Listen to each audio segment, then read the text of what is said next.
নমস্কাৰ welcome back to our YouTube channel Trishna and Sudeshna.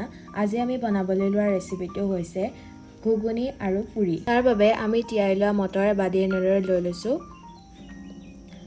এই motor বাতিটো আমি এয়া কুকাৰ এটাত এনেদৰে দি দিছোঁ। তাতে দি দিছোঁ শুকান জলকীয়া, তেজপাত আৰু অকণমান নৰসিংহৰ পাত, আদা নহৰুৰ পেষ্ট, অকণমান ক'লা নিমখ, তাতে অকণমান টমেটো কেচাপ, তাতে এচামুচ জিৰা গুড়ি আৰু অকণমান নেমু ৰস।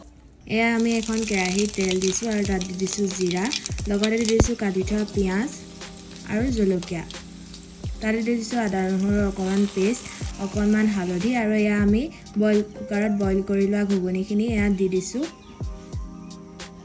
এয়া আমি বাতি এটালৈ ধুনীয়াকৈ কাঢ়ি লৈছোঁ। এয়া আমি পুৰি বনাবলৈ আৰম্ভ কৰিছোঁ। দেখিছেনে আমাৰ পুৰিটো কিমান ধুনীয়াকৈ ফুলিছে।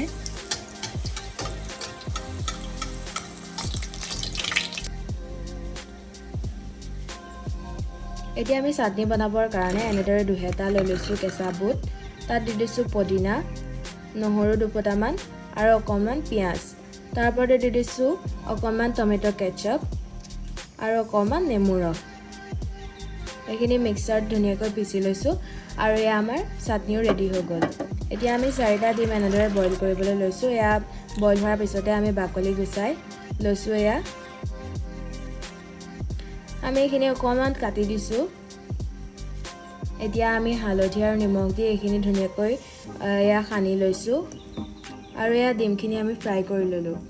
আমি এটা আমলেট বনাবৰ কাৰণে এটা ডিম লৈ লৈছোঁ। তাত দি দিছোঁ আমি কাটি লোৱা পিঁয়াজ আৰু অকণমান জলকীয়া, এইখিনি ধুনীয়াকৈ মিলাই লৈছোঁ আৰু এয়া তেলত আমাৰ এই মিশ্ৰণখিনি দি দিছোঁ।